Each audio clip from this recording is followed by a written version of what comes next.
Yun, kuya, ate, Friends of Eagles, no? Nandito tayo ngayon sa Phase 1 para sa community service ng ating Unified Finest Corps Parañaque Eagles Club, no? Sa pamumuno ng ating elected national President Ronald De Los Santos at syempre ang ating presidente dito sa Parañaque Eagles Club na walang iba kundi si Kuya Richard Castillo, no? So ayan na po yung ating mga kasama, yung ating aspirant na si Kuya Sir Oyi, no? At nagse-set up na po tayo, no? So ang ating feeding program ngayon at mamimigay po tayo ng mga goods, no? Sa ating mga sentro dito sa Parañaque, sa BF Homes, sa yung ating mga street sweeper, kasabay po natin yung ating mga enforcer at tanod, no? Alright.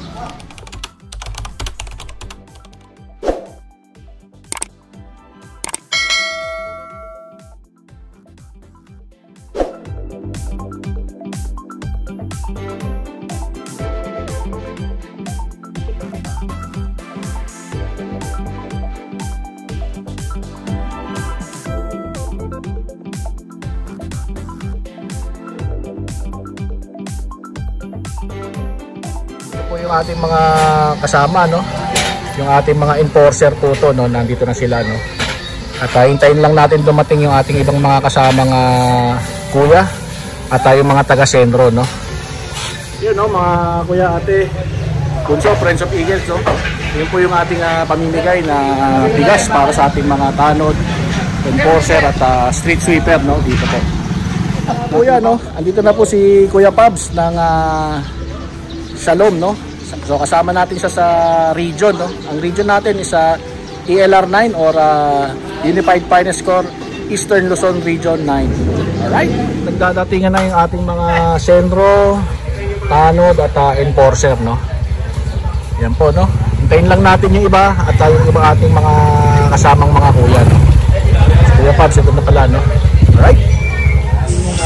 Malinis at safe ang ating barangay. Kasama rin po natin dito yung ating tanod at enforcer, no? So itong community service ito ay maliit na bagay lang po, no? Tama po ay masaya kayo sa aming munting pagkain, no? At the same time may konti tayong loot bags, no? Galing po kay Kong Yansuan, no? Ng Parkings na People Saron. So bago natin tayo muna po tayo lahat para po sa ating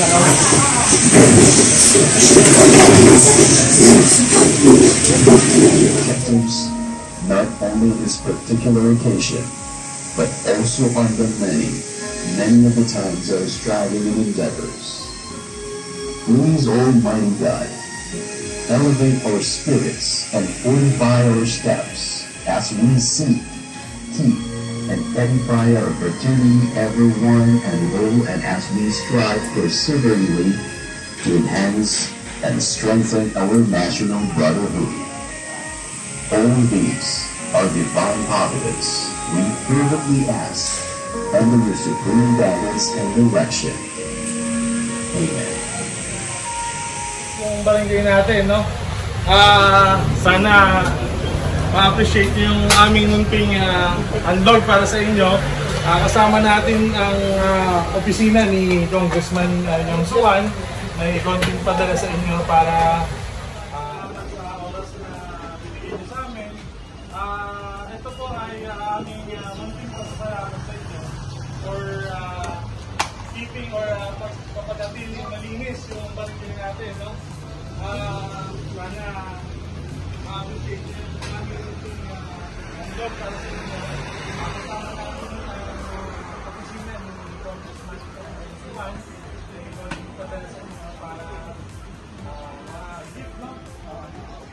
So, yun, bago natin isipalan, mag-share naman sa amin si Calling Word of God, si kuya natin, Will Support, sa pastor, no?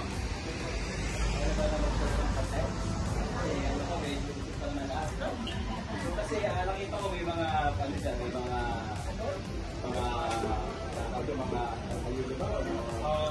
loot bag, may pagkain. So, yung mga yan, nakikita ko maubos yan.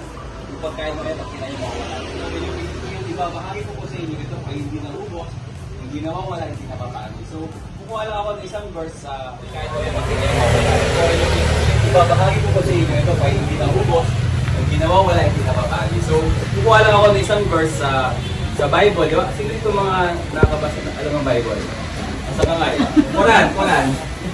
Meron din sa Quran yan. So, same na din, basta sabi kasi doon, for I know the plans I have for you. Yes, the Lord. Plans to prosper you, or for us and not to harm us. Plans to give us a hope to the future. So, sabi doon, si Lord daw may mga plano sa atin lahat.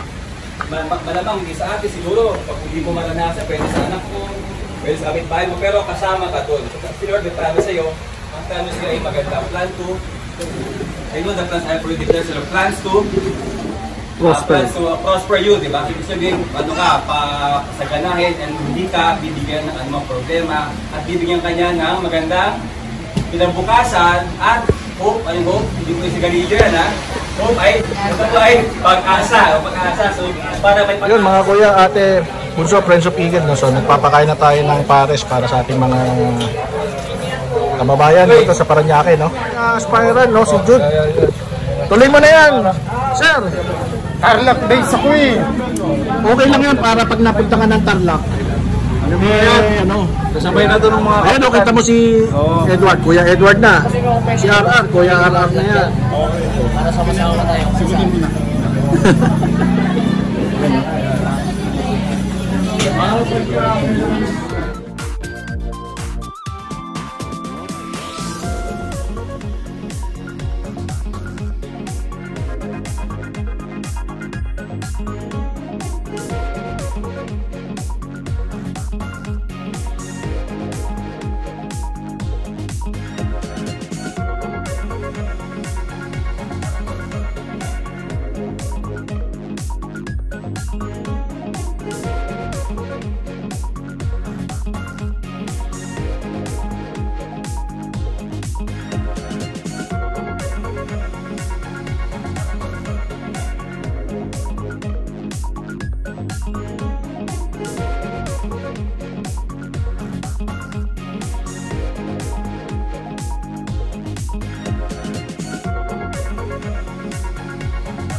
Yun,